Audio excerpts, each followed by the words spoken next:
Salam əziz balalar. Biz yad planetlər mövcuddurmu mövzusunu keçdik, dinləmə mətninə qulaq asdıq. İndi ev tapşırığını yerinə yetirək. A tapşırığında deyilir: uyğunluğu müəyyən et. Sol tərəfdə telepatiya, planet, obyekt və kainat sözləri yazılıb, sağ tərəfdə isə bu sözlərin izahı verilib. Və sağ tərəfdəki izahları oxuyuruq. Telepatiyaya uyğun izah. Telepatiya hiss orqanlarının köməyi ilə fikir və duyğuların müəyyən məsafəyə ötürülməsi deməkdir. İkinci, planet. Biz öyrəndik ki, planet Günəşin ətrafında fırlanan və Günəş işığının təsiri ilə işıqlanan göy cismidir. 2C. Üçüncü, obyekt. Obyekt bizdən kənarda və şuurumuzdan asılı olmayaraq mövcud olan xarici aləm, maddi varlıq deməkdir. Üçüncü, A. Dördüncü, kainat. Kainat isə bütün dünya sistemi, yer, göy, ulduzlar və başqa varlıqların məcmusudur. Dördüncü, B. Keçək B tapşırığına.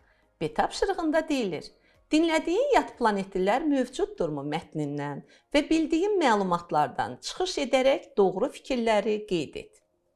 Fikir verin, biz doğru fikirləri qeyd etməliyik.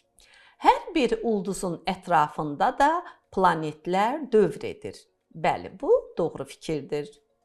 İkinci, uçan boşqabların işıq saçaraq yerə yaxınlaşması və bir müddətdən sonra yoxa çıxması haqqında fərziyyələr var. Dinləmə mətnində biz bu haqda eşitdik və dedik ki, belə fərziyyələr var. Doğru fikirdir. Üçüncü, yerdə yaşayan hər insanın telepatiya və telekinez bacarığı var. Xeyr, bu belə deyil. Dördüncü, planet ətrafında hərəkət edən obyekt peyk adlanır.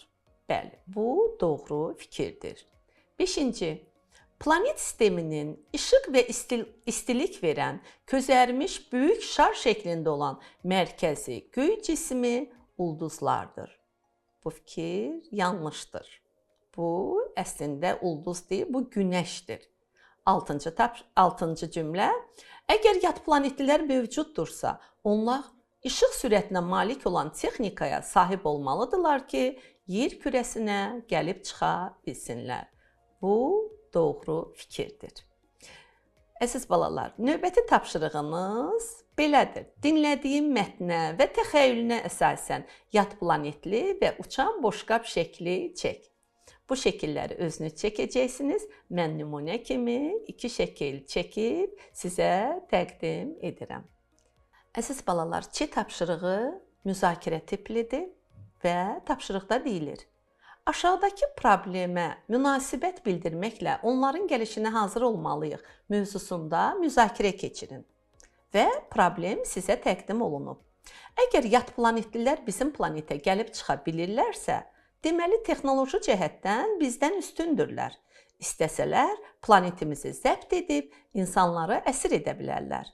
Biz onların mərhəmətinə ümid etməliyikmi? Təhlükənin qarşısını necə ala bilərik? Yəqin ki, müzakirəniz 2 istiqamətdə gedəcək. Onlar texnoloji cəhətdən bizdən üstündürlər. Yəni, onlar istəsələr planetimizi zəbt edib insanları əsir edə bilərlər, yaxud da onların mərhəmətinə ümid etməliyik.